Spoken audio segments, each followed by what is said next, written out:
E dizer que ontem a Marta nos disse uma bênção, né? Podemos pregar um pouquinho, falando um pouco, os jovens se portaram o Senhor e a mulher lá. Teve mais igrejas envolvidas, teve igrejas japonesas envolvidas, né? Teve igrejas multiculturais, também, teve igreja brasileira também, presente. E foi uma bênção. Eu fui caminhando até metade, né? Depois o cara não me deixou caminhar um pouco mais. Eu falei, não vou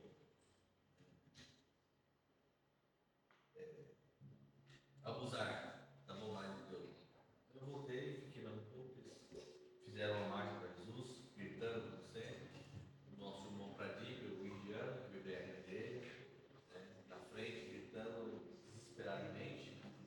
Né, Jesus é a luz, Jesus é a salvação, Jesus é Deus, Jesus é tantas coisas, né, gritando e a corrente da marcha repetindo, né.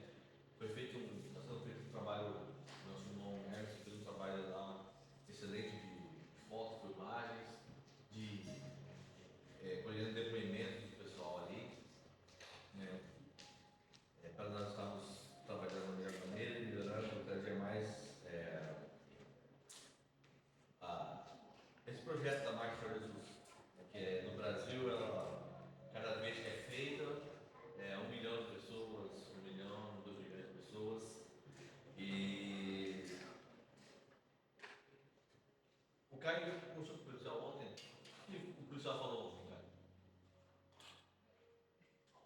Você lembra? Se você lembra, se você não lembra, não precisa inventar não. Eu lembro sim, a gente perguntou, né? Fala mais lá. Eu perguntei, bom, ele pensava no movimento, né? Quais são, assim, você acha que foi mais algum desses movimentos, né? Religioso, para pregar sobre Cristo, quais seriam que ser os cuidados, né? Ele ia ter. Ele falou que esses movimentos, há muitos movimentos, né? Religiosos, não somente cristãos, mas sim religiões também. Ele já acompanhou ele também acompanhou outras, né, manifestações desse jeito. E ele fala, né, que todo tipo de manifestação, todo tipo de entregação ao ar livre ou algum estabelecimento é necessária a permissão do dono, né? Como foi essa vez da marcha? A gente teve que ir lá, né, pedir uma autorização da prefeitura, a ajuda da polícia para dar cobertura, marchar pelas ruas, né? Então é necessário ter esse cuidado quando a gente for sair das ruas, ter esse cuidado de pedir permissão. Porque se houver algum problema, né, lá, aí eu não sabia, o dono vai chegar e falar, eu não sabia que vocês estavam fazendo isso. Vocês não me avisaram antecipadamente, né? Então, isso pode gerar problemas, né? Problemas para a nossa imagem, né? A imagem da igreja, a imagem de Cristo. Então, ter sempre esse cuidado. Também, ele também comentou que há muitos problemas quando a pessoa entra a casa, né? Você vai lá, a pessoa tenta alguém, né? E a pessoa se recusa a mensagem, a pessoa quer continuar a lá persistindo, né? Mas isso passando muita polícia. Então, se você vê que a pessoa não quer continuar a conversa, quer estar ouvindo sobre Cristo, não precisa fazer tudo. Persistir, né? Persistir. Forçar. Cansou. Olha, você entendeu, né? Amém? Então você vê que ainda há uma liberdade, independente das políticas, dos gritos, dos alarmes que a gente ouve aí no YouTube. Só que existe uma questão herdeira. Nós precisamos nos submeter, né? E algumas precauções. E isso tudo a Bíblia nos ensina, não é por força de violência, mas é pelo quê? Pelo Espírito Santo de Deus. Então não é o tanto falar, o forçar falar, mas é plantar uma semente, né? E ser ordeiro, né? Nós temos que ser mais sensatos e prudentes que os filhos das trevas, para podermos fazer de modo que não venhamos sujar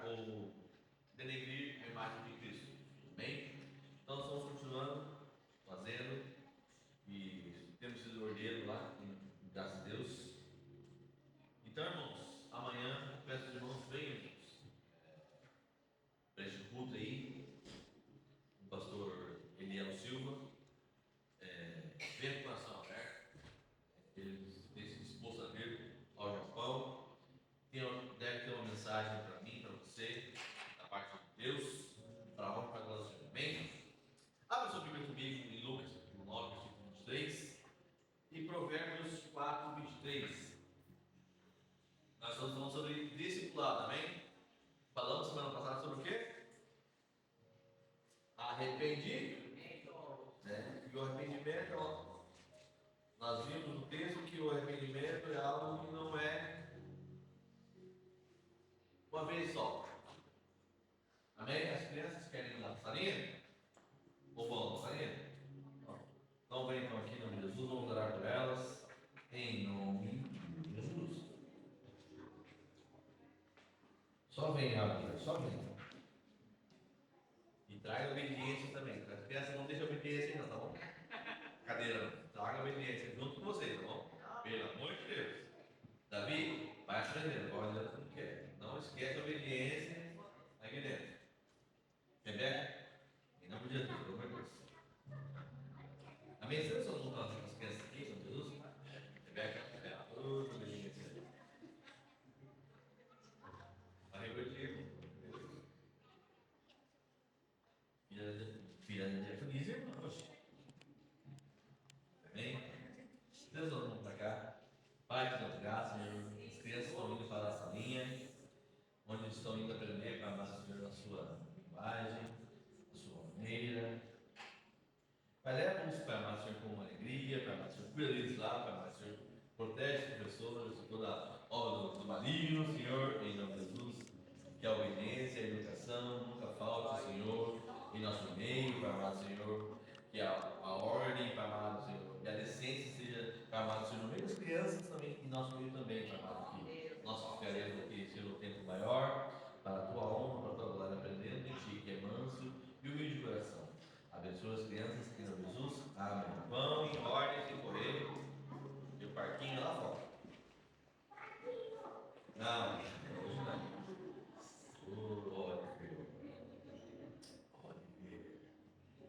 Amém? Dizer também muito obrigado pelas palavras que os irmãos nos deram aí. Lembrando o dia do pastor, que eu não sabia que era dia do pastor. Né? Como também eu fui lembrado um dia antes pela minha esposa, que era aniversário do meu pai. Aí eu mandei um vídeo para ele já. Graças a Deus. Às também muito pedindo pelos livros. Um daqueles livros eu já li já. Mas não tem importância. Vou ler de novo. Nunca é tarde para ler, renovar ou pegar o que está ali, né? Cadê os livros? Deixa eu ver. Eu vou colocar a frente da igreja. Vocês me deram 2 títulos, hein? Muito bom, hein? Isso quer dizer que está faltando, irmãos?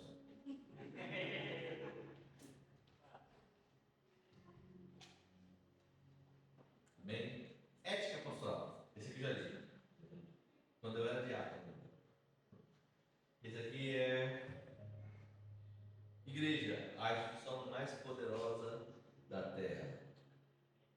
Existe uma frase para complementar isso, que é famílias fortes, igreja forte.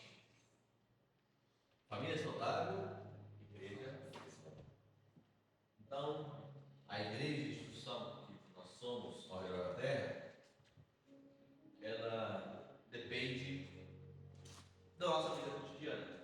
Porque às vezes o templo pode ser lindo, o culto pode ser maravilhoso, lindo, cheio de poder, cheio de beleza, cheio de atrativos,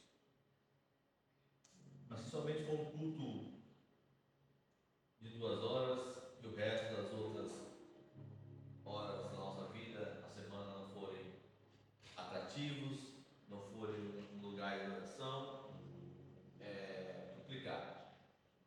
E justamente nós vamos falar hoje sobre a cruz cotidiana no discipulado. Falando sobre arrependimento, que o arrependimento que Jesus fala ali, olha, e começou a pregar Jesus, arrependei-vos. Não é arrependam-se, ou arrependam-se uma vez. Arrependei-vos é um verbo ativo, imperativo ativo. É certo que nós nos arrependemos uma vez para a salvação. O Senhor entra no nosso coração e a certeza da salvação vem em nós. Mas sabemos, eu e você, que nós temos grandes ainda lixos ou coisas para nos arrependermos. Porque às vezes ainda nós ferimos o Senhor, obedecemos o Senhor por regra, mas ferimos ao Senhor por princípios, ou vice-versa. Então nós temos que nos arrepender da nossa maneira vã de viver. Pedro ele teve que se arrepender, mudar a sua direção, e ele encontrou a misericórdia do Senhor. Nós vimos também que o nosso irmão Judas teve o quê? Remorsos, teve consciência, tinha o sentimento de dor, mas não teve a mudança de direção. Irmãos, e quantas vezes se nós pararmos para pensar, nós somos um pouco verdadeiros conosco, quantas vezes nós entendemos que estamos errados, sentimos a dor do pecado, que estamos ferindo a Deus, ferindo ao próximo, e continuamos ainda na mesma direção. Então, esse para o discípulo de Cristo, aquele que ele vai falar, expressar uma ordem em Mateus 28, 19, ou então em Marcos capítulo 16, ide por todo mundo, também no verbo imperativo, ativo, né?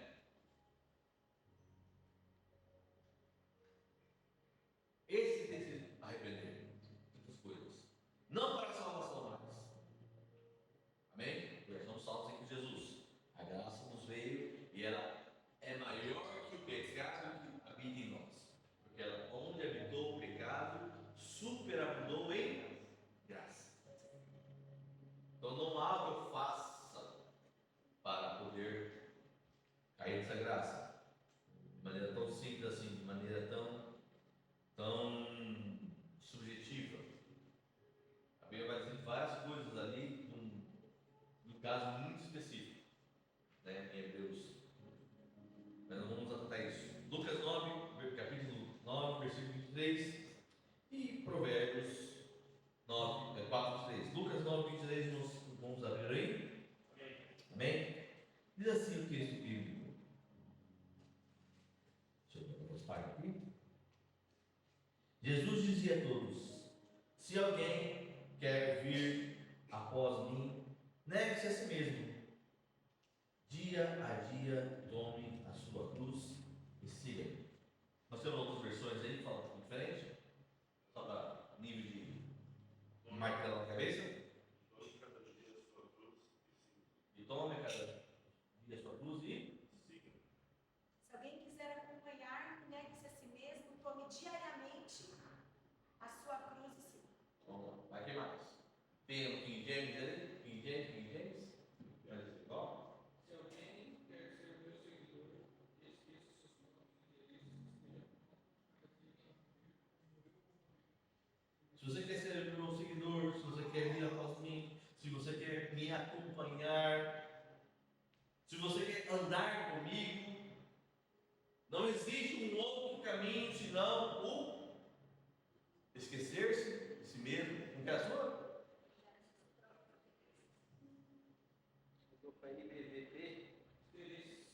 Deixar os seus interesses, negar-se a si mesmo.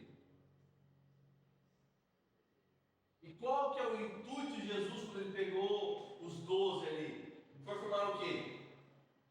Discípulos. Qual que é a... Paulo vai falar para Timóteo, tudo para mim, Eduardo. Timóteo falou assim: olha, essas palavras que você ouve de mim, Timóteo, passa ela a homens doutos ou homens, os anciões, que passarão a outros homens.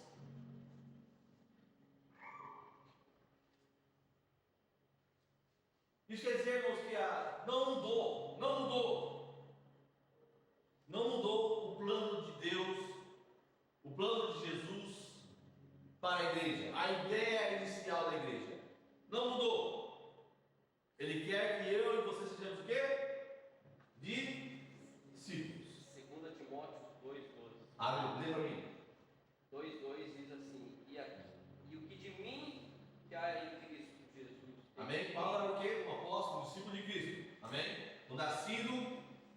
Targio, vai lá. Que de mim muitas testemunhas ouviste, confia a homens fiéis, que sejam idôneos para também ensinar a outros.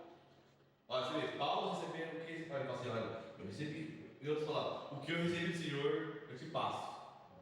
E o que você ouviu de mim e ouviu de outros homens de Deus. Pega isso e continua passando. A homens de quê? Idôneos, homens sérios. E esses vão continuar passando. Então quer dar a ideia de quê? De algo contínuo, de uma continuação, de algo cotidiano, de algo ordinário. É no ordinário que nós vivemos o extraordinário de Deus. Amém. E é exatamente aqui que muitos de nós fracassamos, irmãos. Porque, irmão, é a parte mais difícil. É negar-se a si mesmo. É tirar você da cadeira principal e colocar Jesus. Se fosse fácil, irmãos, todo mundo seria, todo mundo faria. Mas não é, irmãos. E Deus ele trabalha diferente. Ele vai trabalhando, o reino de Deus é construído através de processos, amém? Irmãos, sabe, são processos, são maneiras, são mecanismos para um fim específico, para terminar um produto. E é o que Paulo vai falar, né? Aquele que começou a boa obra, é o que ele é fiel para aperfeiçoar até o dia de Cristo. Glória a Deus.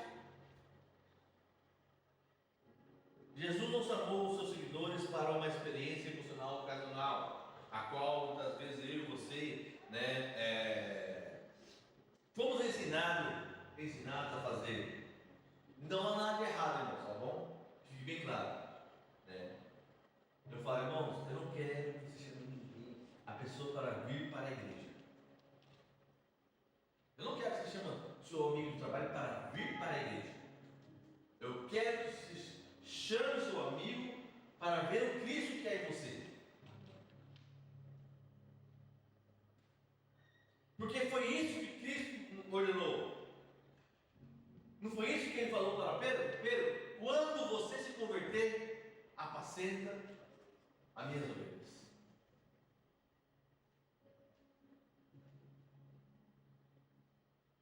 Esse é o desafio para o crente.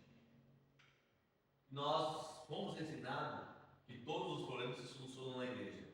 Não, todos os problemas se solucionam em Cristo Jesus. Aleluia. A igreja é um local onde essas pessoas que ordinariamente são discípulos de Jesus, cotidianamente são discípulos de Jesus, se ajuntam para servir uns aos outros através daquilo que o Espírito Santo derramou em cada coração. Aleluia. É onde nós planejamos fazer missões, é onde nós planejamos trabalhar com as irmãs, é onde planejamos trabalhar com os irmãos, com os jovens, adolescentes, com as demandas diárias, com as demandas da nossa comunidade.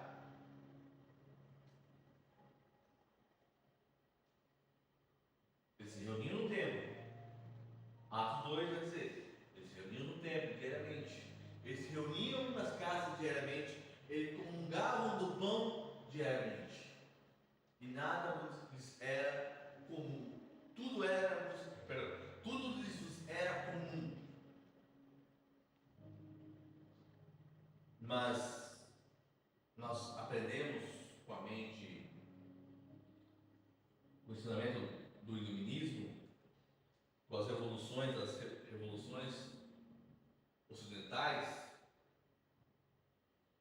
e nós aprendemos a valorizar muito o privado. São direitos, um avanço também, glória a Deus. Eu tenho direitos humanos, são direitos inerentes à minha pessoa. Também você tem. Eu tenho direito à opinião, e a dar essa opinião, e a ser responsável por essa opinião, assim como você tem esse direito. Assim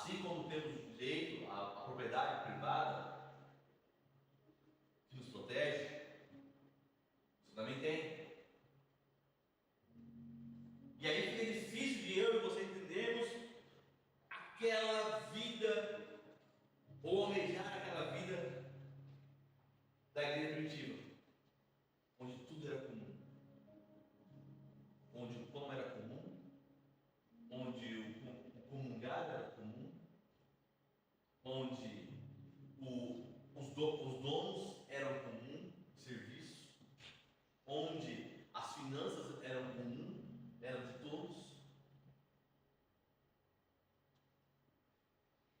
Mas é isso que Jesus Cristo está nos chamando, para vivermos uma revolução, irmãos, interna.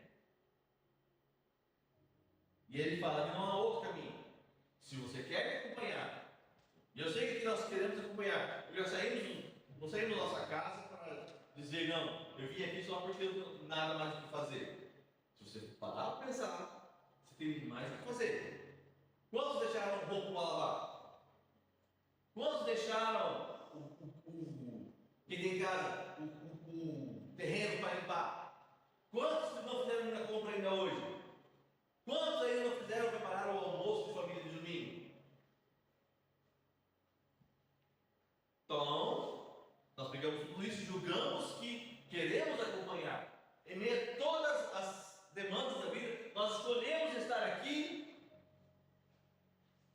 porque queremos acompanhar Jesus, queremos seguir Jesus, queremos andar com Ele, queremos ter aquela transformação de Jó.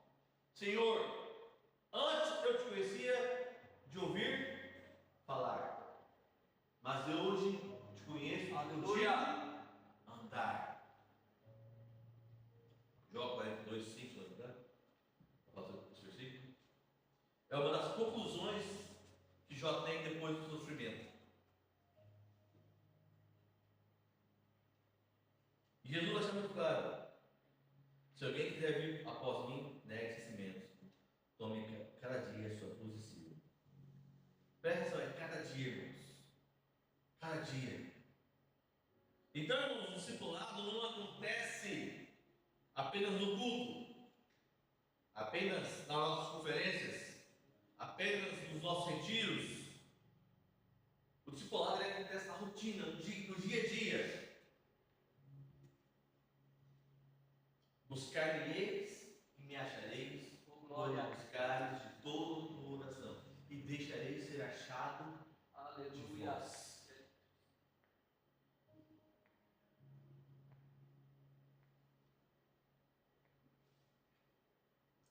Ou você vem somente diz, olha, você entrou pelaquela porta e agora, Senhor, eu vou te buscar no coração.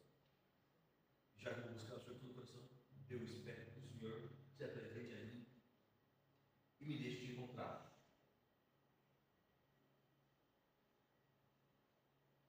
A verdadeira espiritualidade é revelada em nós na segunda-feira e não apenas no domingo.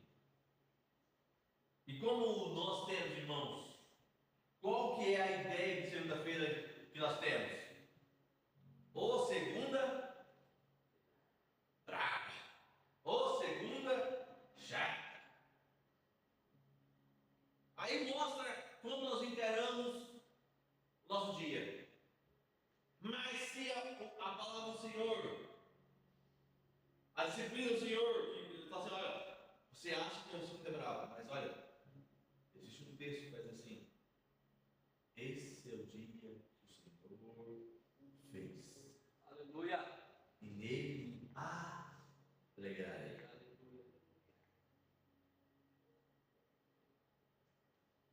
Aí o cara está falando com o pé quebrado.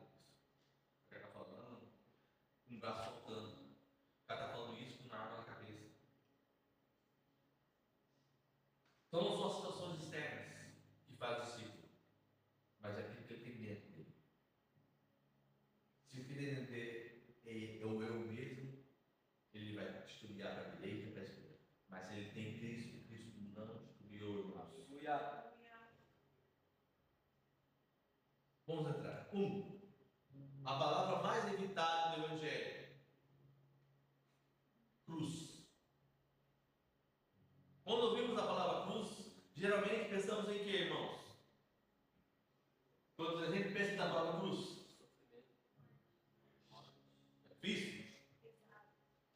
Exato. Não é salvação? Não é redenção? Só que, para aquele povo que vivia naquela época, a realidade da cruz é diferente da nossa. Hoje não existe mais cruz. A realidade da cruz não existe mais para o século XXI. Mas no primeiro século, a realidade da cruz, dentro do Império Romano, ela tinha totalmente outro significado. Hoje estampamos a cruz. Hoje tatuamos a cruz. A perna minha é invisível, só os inteligentes podem ver. A perna dele, Rodrigo. Tá vendo? Mentiroso, vai.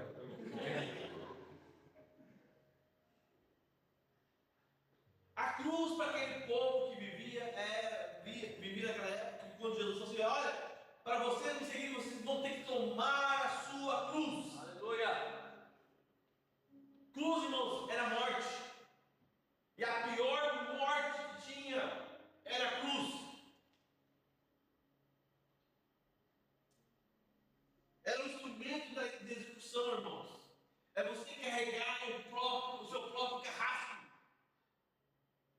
Isso que Jesus está falando, é isso que as pessoas entendiam naquela época. Pegue o seu carrasco, aquele que vai te matar, o instrumento de morte, e carrega ela e me siga. Era símbolo de vergonha, irmãos. Porque a cruz, irmãos, apesar das ilustrações mostrarem por um pudor, por uma pureza, Jesus Cristo sempre está com um paninho, né? Ali bonitinho. Mas na realidade, os que morriam na cruz morriam pelados. E não há nada mais vergonhoso, irmãos, do que você ser exposto como você é. Naamã não fazia isso. Naamã, com a sua roupa de comandante, escondia o quê? A sua lepra.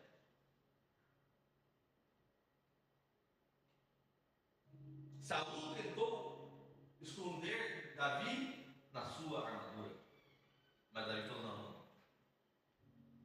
Ele me encontrou assim. Ele me ungiu assim. Glória a Deus. Da maneira que ele me encontrou, eu vou. Aleluia. E eu vou para destruir gigantes. Então a cruz, irmãos, era símbolo de sofrimento. Porque não é uma morte que hoje a pessoa vem aqui, dá um tiro na sua cabeça e você pronto. Ou uma dor, um acidente de carro, você vê que de repente, pá, bateu, você morreu, você não está mais aqui. Pronto. Não, irmãos, era um sofrimento. Você apanhava, você era jogado no calabouço, saía, era exposto, tomava pedrada, cuspe, xingo. E ao chegar à cruz, você era esticado, suspenso. Você acha que ninguém tirava uma casquinha, não? Se o PM hoje no Brasil, quando prende o malandro, o que ele faz? Quando o policial, o delegado pergunta, ou então o pessoal do gesso humano pergunta: que marca é essa? Não sei, ela fala assim. E você matou na cara do Rodrigo. Quando peguei ele, já estava assim. Não é, Rodrigo? Sim, senhor. Sim, senhor. Sim, senhor. Está certo, senhor. Estou até fogo. Sim, senhor. Se hoje todos esses direitos ainda, as pessoas tiram uma casquinha, abusando do seu poder, da autoridade, e quando não tinha isso? Quanta dor não havia na cruz?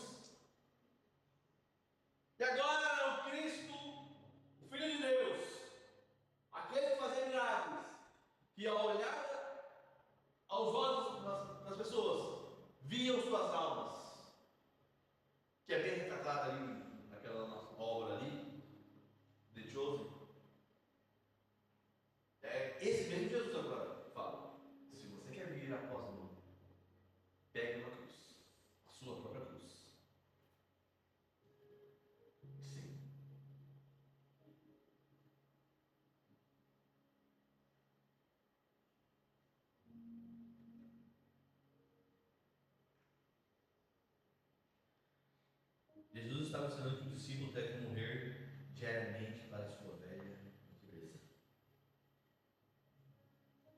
E a mensagem do Evangelho não é faça a sua vontade que Deus o ajudará.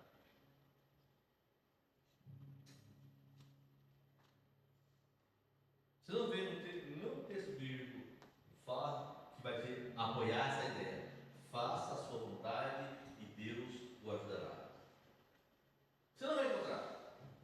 Você vai encontrar Tiago dizendo, sujeitai-vos a Deus, resistir ao diabo e ele fugirá de vós.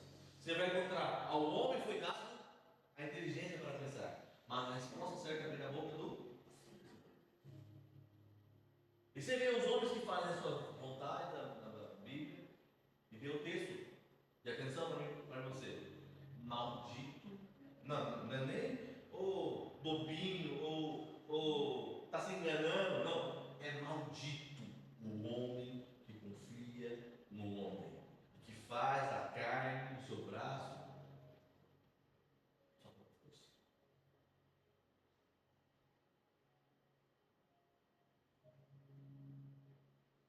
A mensagem do Evangelho é, meus irmãos, negue a sua vontade e siga Cristo. E isso confronta diretamente o espírito da igreja. Vivemos na era do eu, irmãos. Nunca tivemos tão personalizado. Nunca estivemos tão personalizados. Os bancos entenderam isso. O que fizeram? Nós temos um banco do Itaú. O banco Itaú, amém? É, por favor. Só quem tem um pouco mais de personalidade tem o Itaú Personalidade. E os outros bancos também têm. Quando eu cheguei em Jacó, irmão, em 2011 no Brasil, cheguei, a minha conta que abriu no Bradesco não tinha limite. A bandeira era Master. Eu não entendi isso. Mas foi passando os anos, aí a realidade chegou. A minha conta no final, a bandeira do cartão era Elo. Só serve no Brasil. Não sei se tem ainda mais Elo. Mas aí vivemos, irmãos, a personalidade. Tudo é personalizado. Tudo é feito sob medida.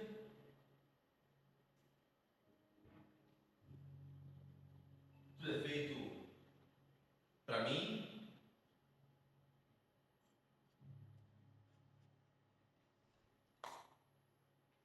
Vivemos na era do eu.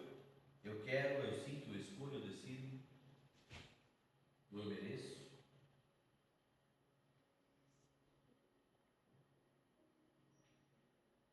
Mas o discipulado começa quando Cristo ocupa o centro do trono que antes era ocupado pelo nosso velho.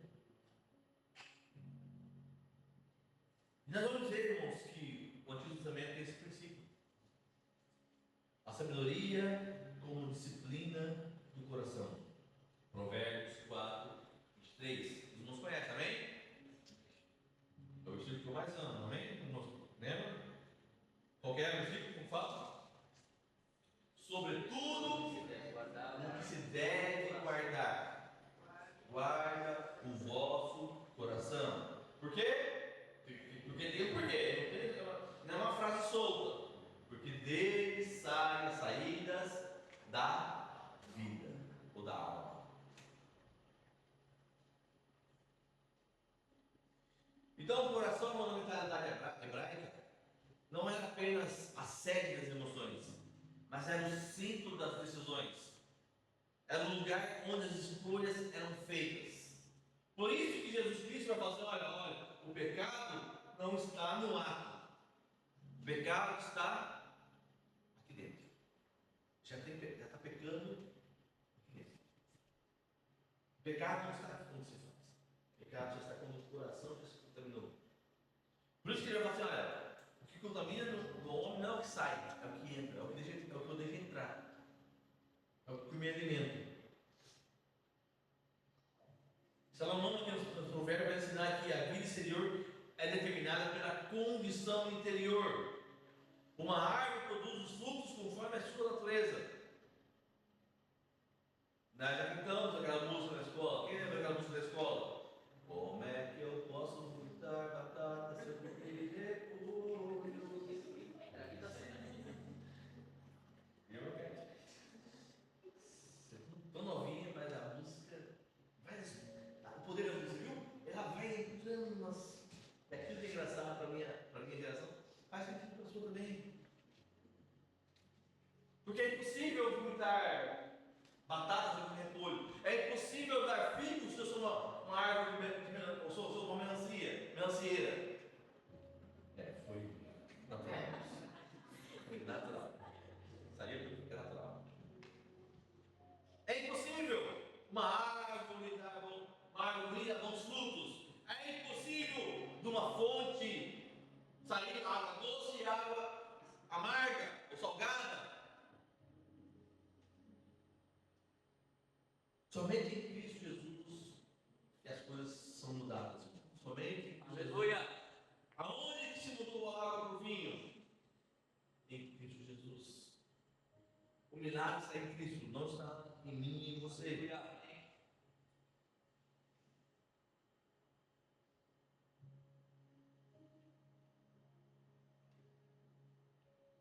Da mesma forma que nossas atitudes refletem aquilo que governa nosso coração. Aqui tem uma frase que eu gosto muito em versículo bíblico. A boca fala daquilo que o coração está cheio. Acredita ainda? Nunca serei suficiente. Porque o colégio tem o quê? Regras. É alta. E quando você chega na regra, você fala assim. Estica mais um pouco. Por isso, irmãos, a disciplina espiritual começa internamente. Não começa mudando comportamentos. Começa guardando o coração.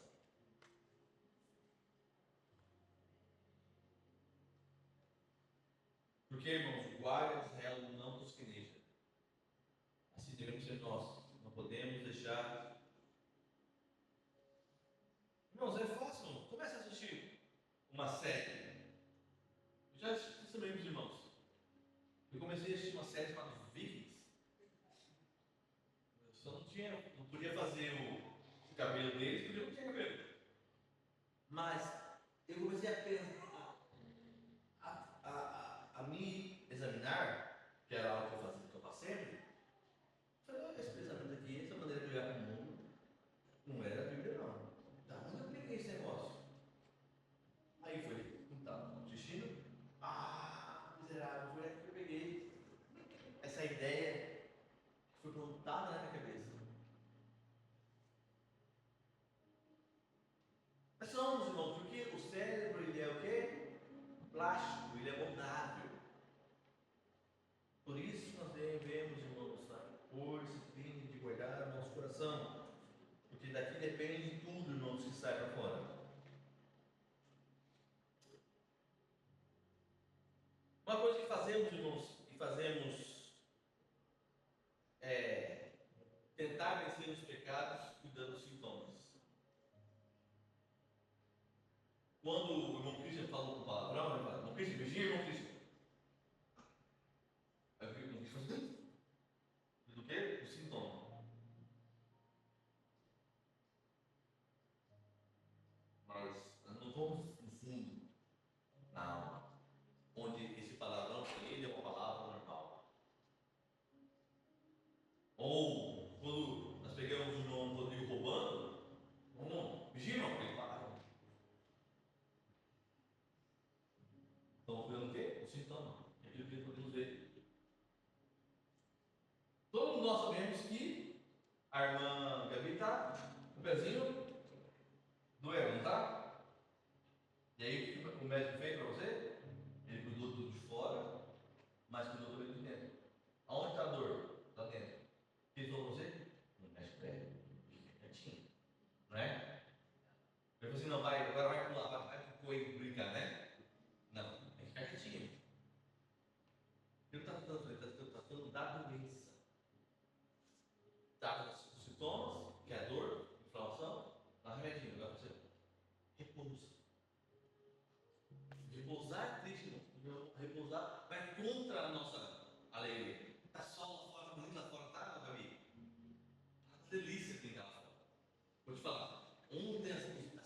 ficaram lá na praça, né? Um lago, tinha água, um lago, né? Mas tem que cuidar do seu pé. Nós, irmãos, temos a facilidade de lidar com sintomas, mas Deus ele quer trabalhar nas nossas raízes. O coração guardado produz uma vida guardada. O coração negligenciado produz uma vida desordenada. Vamos fazer um pregar evangelho, vou sair da rua, vamos. Vai. Até dar um problema, e vai dar um dia vai dar um problema, e aí o dono da casa vai querer satisfação. Você não tem como.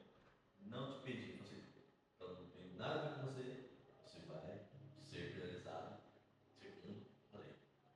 Ah, mas não sabia. O problema é seu. Não chegou e eu o que fazer. B. A disciplina como expressão do amor. Provérbios 3:12 e Hebreus 12:6. Provérbios 3:12. Porque o Senhor corrige quem Ele ama, assim como o pai corrige o filho a quem Ele quer bem. Hebreus 12:6. Porque o Senhor disciplina a quem ama e castiga todo aquele a quem aceita como filho. Amém? O amor, irmãos, em ambas as suas faces, é libertador. Nós vamos estamos hoje? Sou livre. Não quero? Sou livre. Livre em ti, sou livre. Só que dizer, sou livre em ti. A mesma assim, né? Seu pai vai te proteger. Ele vai te disciplinar. Dentro da sua liberdade. Aí quando chega essa parte da disciplina, ou então da puxada da orelha, que ela falando assim, Senhor, estou te desconhecendo, Senhor. Cadê o Deus de graça? O Deus de amor? O Deus do século XXI?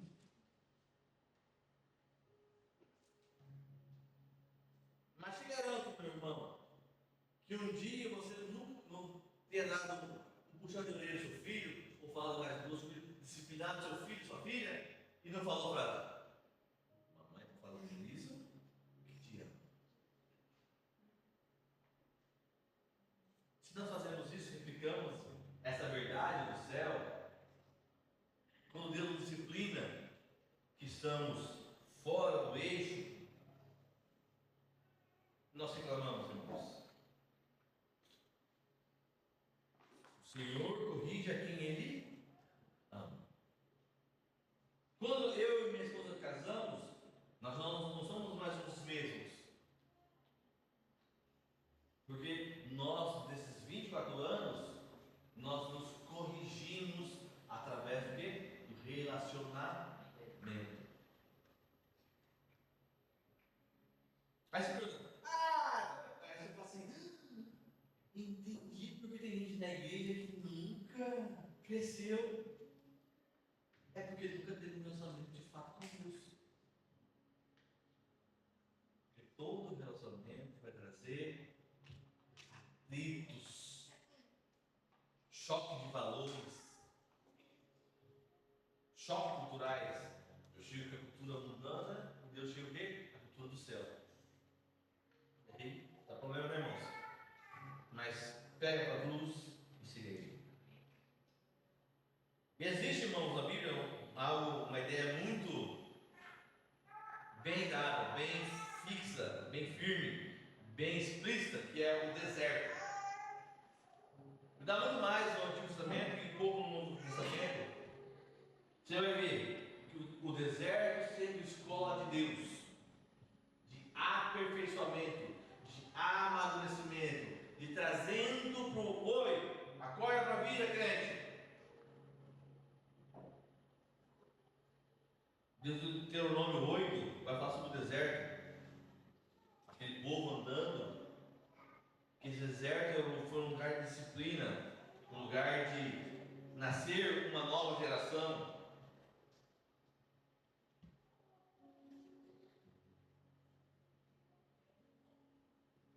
Israel passou 40 anos. Se nós formos olharmos pela perspectiva humana, 40 anos, irmãos, é atraso de vida, não é?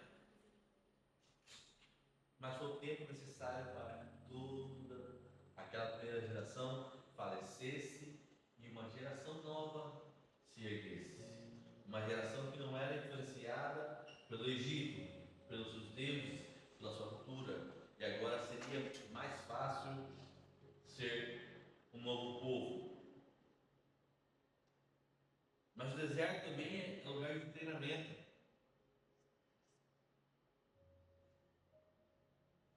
Antes da terra que manda leite e mel, houve areia, sede e dependência. Muitas vezes queremos sair rapidamente dos desertos, mas existem lições que só podem ser aprendidas no deserto. Porque no deserto, irmãos, aprendemos a ter dependência. O povo teve que depender de Deus, teve água. Não tem água. Não posso comprar. Quem é a saída? Deus. Moisés, precisamos de água. Fala, rocha. Moisés, estamos com fome. Maná. Moisés, maná é bom, mas queremos carne. Cordoniza. É o lugar que aprendemos humildade. Moisés, tira a sandália dos vossos pés, porque o lugar que pisas é santo.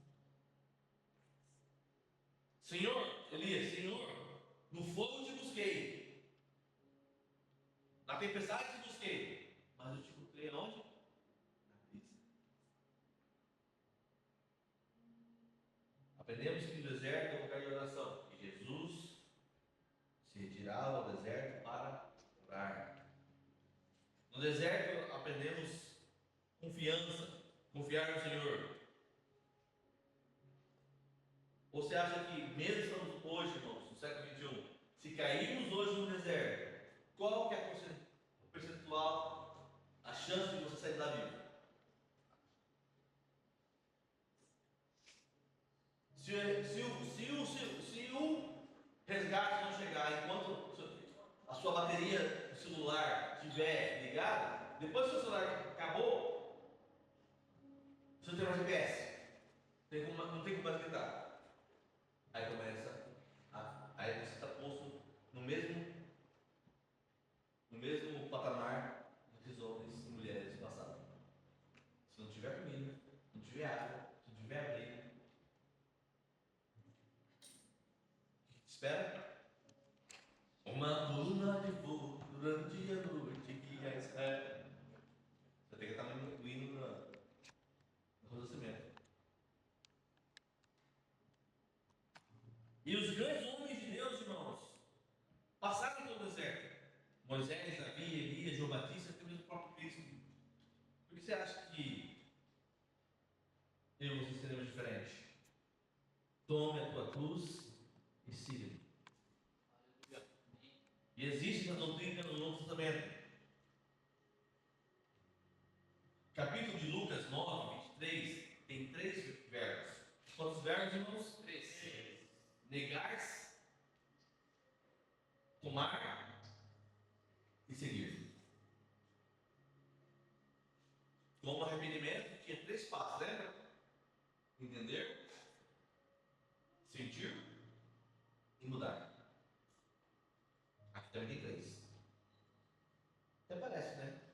Algo espiritual, espiritualizado mesmo. Por causa da intimidade, por causa do Pai, do Filho e do Espírito Santo. Não. São 3 verbos imperativos ativos, irmãos. Negue-se a si mesmo. Este é o primeiro passo. Negar-se não significa odiar-se. Amém? Porque você tem que se amar para poder amar o próximo. Não é odiar-se. Significa renunciar ao próprio governo. É reconhecer que Cristo é Senhor. A questão central do discipulado sempre será: quem está no governo da minha vida? Tome a sua cruz. Representa rendição, representa submissão, representa a disposição para obedecer mesmo quando existe custo, porque é pesado, irmãos, custa, irmão. Existe sacrifício no discipulado, existe maturidade, não existe maturidade sem renúncia. Aí a pergunta é: queremos nós seguir a Cristo? Mesmo? Mesmo assim? Sabendo que não tem outro caminho? Cristo ele veio para dar um caminho, amém? Eu sou o caminho, eu sou a verdade, e eu sou a vida. Eu sou o bom pastor, eu sou o pão da vida, eu sou mais o quê? A porta, o que mais? Eu sou o quê? Os sete diz eu sou, de João. A videira, a luz, e agora, ele vai dizer: a mim, o meu caminho, é igual o caminho de Deus, é feito na tormenta. Quem quer me seguir tem que o quê? Negar a si mesmo, tomar a sua cruz, depois ainda seguir.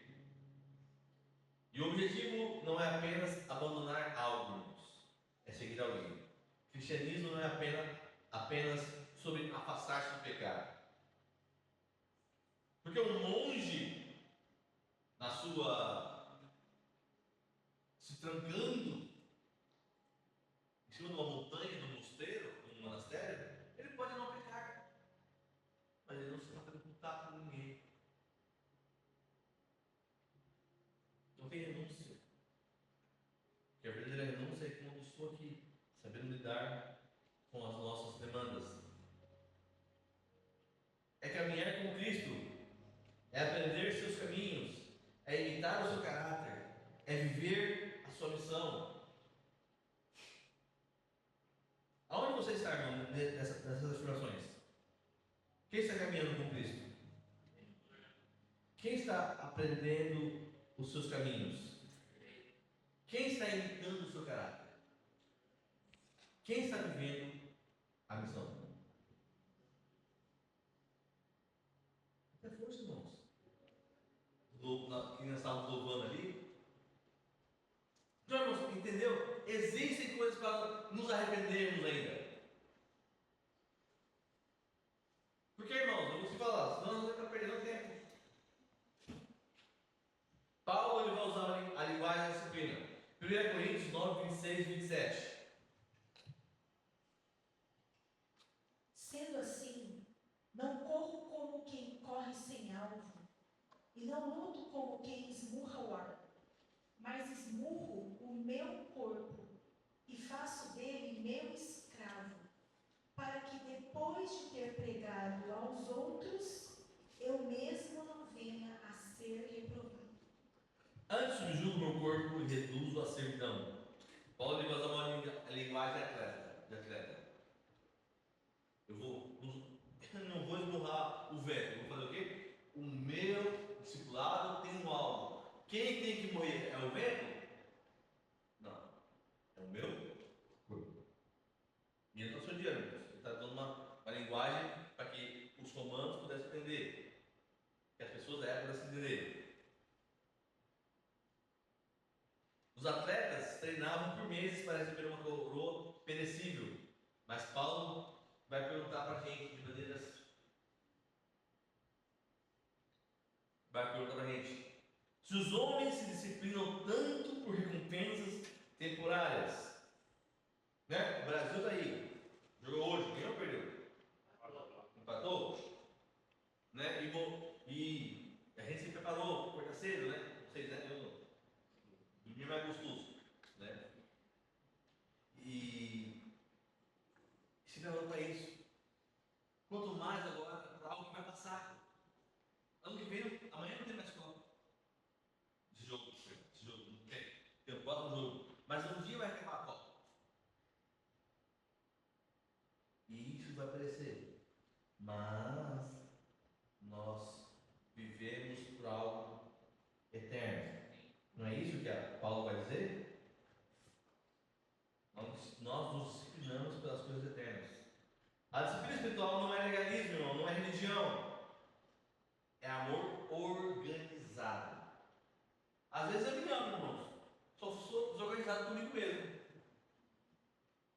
Então é organizar o amor. Disciplina é organizar o amor. É colocar a alma em posição para crescer. Na oração, a oração não nos salva.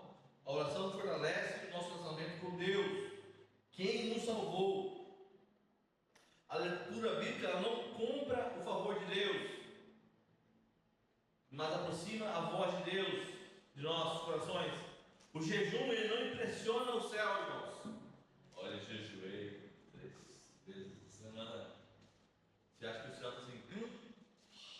Miriam, você é fora, é acima da média. Você acha que o céu está assim com você? O que alegra o Senhor são almas mordidas ao Senhor. Mas o jejum nos ajuda a vencer o desejo da nossa própria finitude na carne. E agora, irmãos, Jesus, Cristo,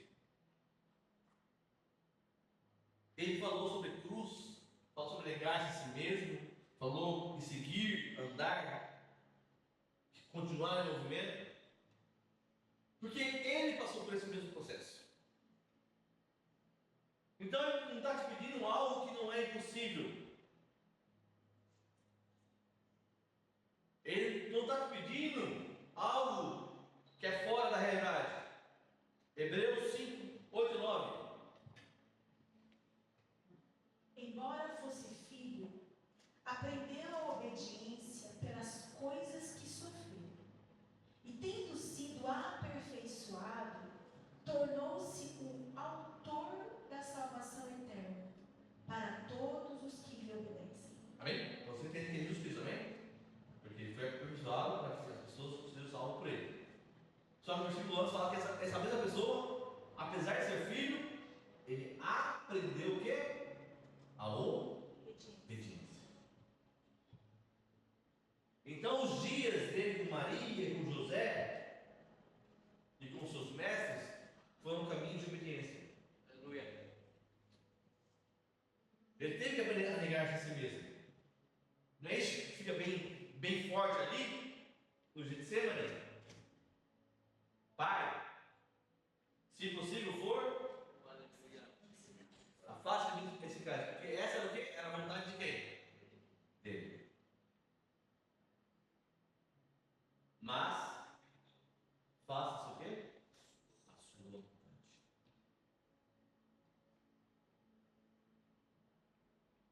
Isso não significa que Jesus Cristo era desobediente, mas que ele, como uma alma humana, que tinha emoções, vontades, a limitação da carne humana, teve que se aprender. Porque não seria fácil. Jesus quis ser como Deus no céu. E ver ser como Deus e falar assim, não, eu quis ser como ser humano aqui. Não, ele passou pelos mesmos processos que eu e você passamos. E aí eu vou dar graças a Deus por Maria e por José ter feito um bom trabalho. E os seus mestres também fizeram um bom trabalho com ele. Significa que ele experimentou a obediência em todas as circunstâncias humanas. Jesus Cristo ele conheceu a rejeição. João 1,11.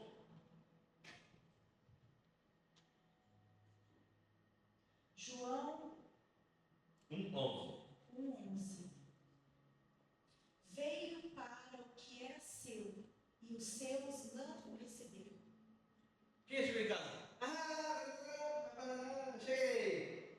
E ninguém dá conta. Multiplique isso por 8.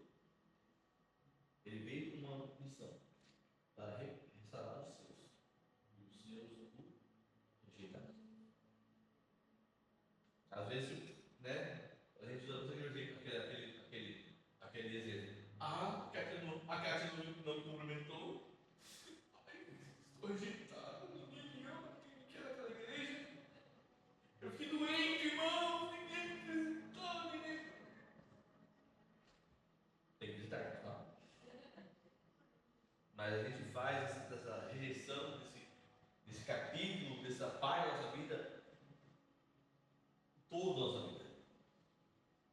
Ele conheceu o sofrimento. Hebreus 5:8. Ainda que era filho, aprendeu a obediência por aquilo que padeceu.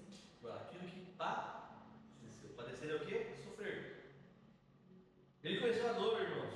Mateus 26:38. Então lhes disse: a minha alma está profundamente triste até a morte. Ficai aqui e vigiai comigo. Ele conheceu a oposição. João 15:18. Se o mundo vos odeia, sabei que primeiro do que a vós me odiou a mim. Isso foi o sentimento de Deus quando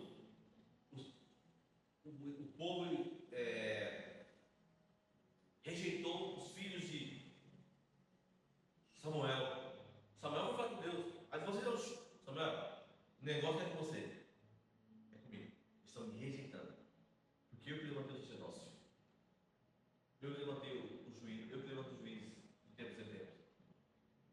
Eles não querem seus filhos não são muito bons mesmo, não.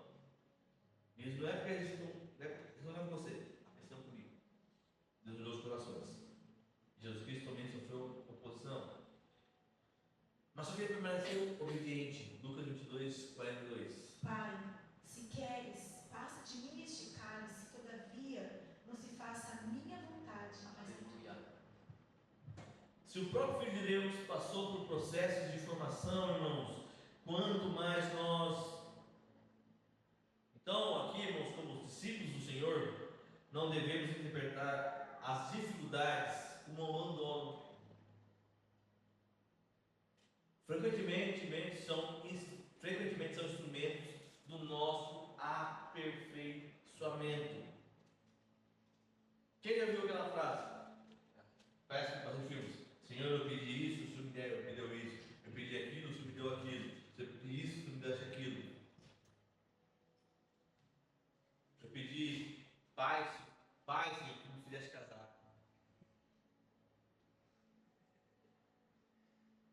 Eu só queria sexo, Senhor. Aí eu casei. Me foi privado o sexo. Jovens, então não pensa que vocês vão.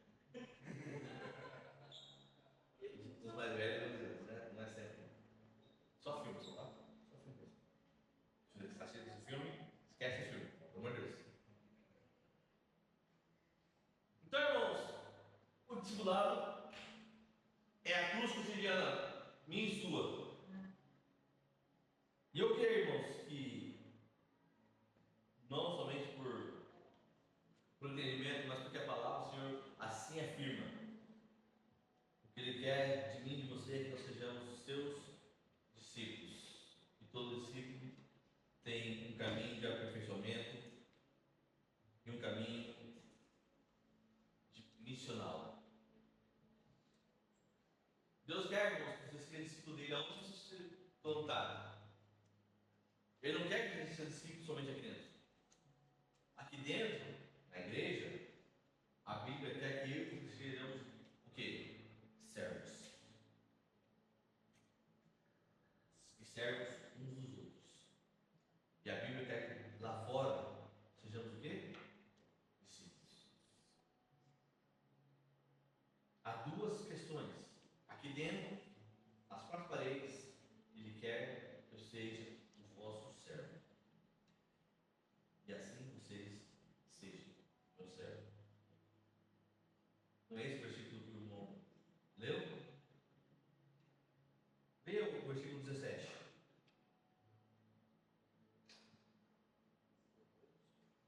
Você leu 7, né? Leu 17 agora. Né? 5, 7 você leu?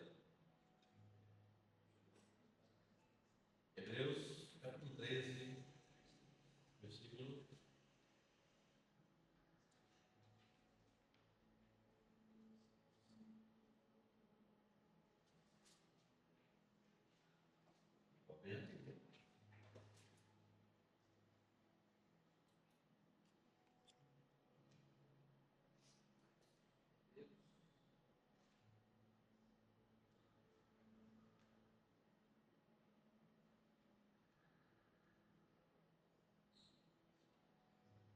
Sete. 17. 7 ou 17? 7 está assim. Durante o seu dia de. Não, 13. Hebreus 13, 7.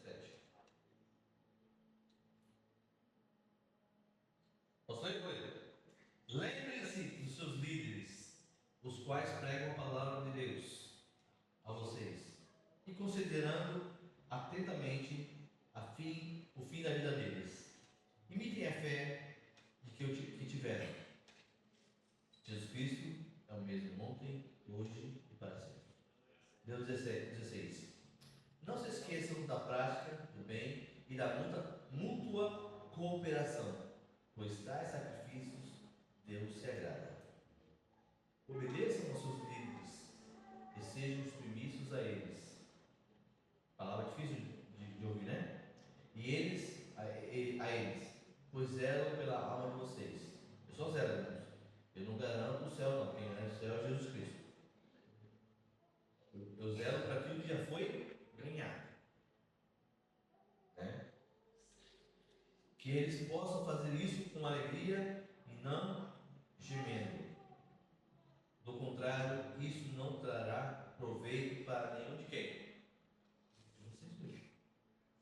E fazer trabalhar gemendo, sofrendo, vai trazer problema para vocês. Não é para mim. Pode trazer problema para aqui. Não. Tranquilo. Porque a palavra se ensina, né? Não é para você ter problema. O problema é para vocês. Então, irmãos, servir ao Senhor aqui dentro. Eu sirvo o Senhor aqui dentro. E eu sou discípulo do Senhor aonde? Na missão. Lá fora.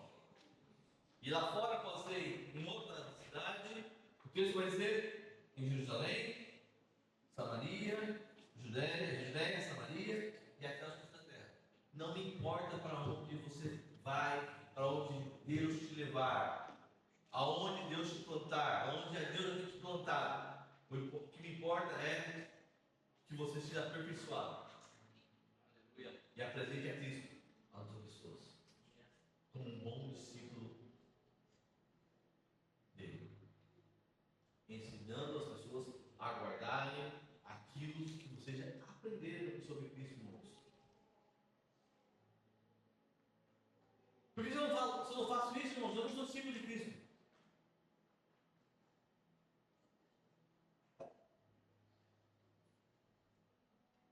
Eu espero em Deus, irmãos, que possamos nos tornar cada dia mais discípulos do Senhor. E quando eu saio para fora, irmãos, também, eu sou discípulo do Senhor. Porque estamos todos no mesmo barco. Amém?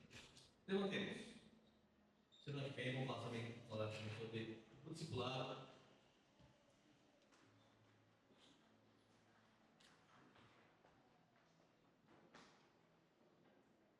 A graça que treina. Vamos falar sobre Jesus Cristo. Jesus, ele ensinava, ele mostrava, depois ele enviava. Esse era o modo operandi de Cristo. Cristo fez o quê? Mateus capítulo 5, ao capítulo 7, falou o quê? O sermão das bem-aventuranças, ou o sermão da felicidade, ou o sermão da bem-aventurança. Aí, do capítulo 8 ao 9, 10, ele faz o quê? Multiplicação. Faz isso, faz 10 milagres, mostrando como fazer. E depois disso ele fala assim: vão agora, vocês, em dois, eu vos dou autoridade. Aleluia. Porque vocês já foram ensinados, vocês viram como que faz, ortodoxia, e agora ortodoxia. Então, sobre isso eu vou falar na semana que vem. Misturado com outras coisas, né? Não misturado, mas com outras coisas mais. Amém?